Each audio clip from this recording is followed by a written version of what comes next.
साम्राज्य सामान्यांचा असामान्य आवाज. विनंती करणारे जवळजवळ शहरामध्ये 485 मंडळ आहेत आणि या मिरवणुकीमध्ये भाग घेणाऱ्या मंडळाची संख्या ही 210 आहे.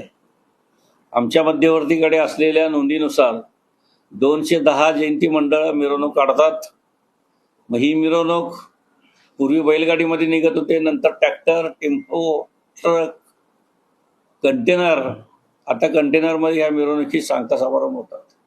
या मिरवणुकीमध्ये डॉक्टर बाबासाहेब आंबेडकरांच्या जीवनातील जे प्रसंग घडलेले आहेत ते म्हणजे जन्मापासून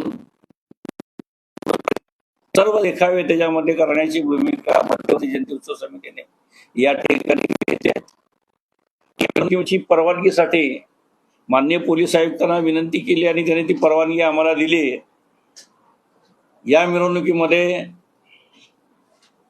मध्यवर्ती जयंती उत्सव समितीने सर्व मंडळाला विनंती केली की डीजेला बंदी आहे.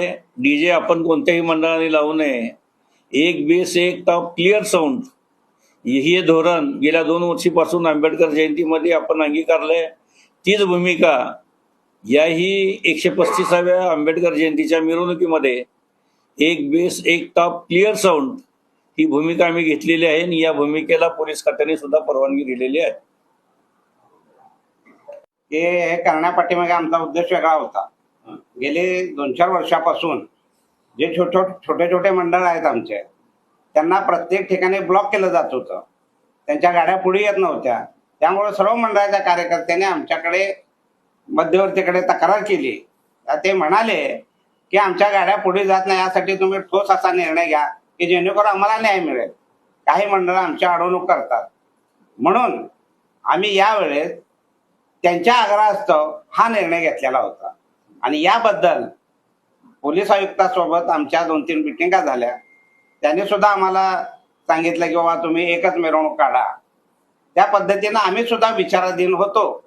परंतु आमच्या काही मागण्या होत्या त्या त्यांनी मान्य केल्यामुळे आज आम्ही निर्णयाला या निर्णयापर्यंत पोहोचलो की एकाच दिवशी मिरवणूक व्हावी या दृष्टीनं आता आमचे प्रयत्न चालू आहेत.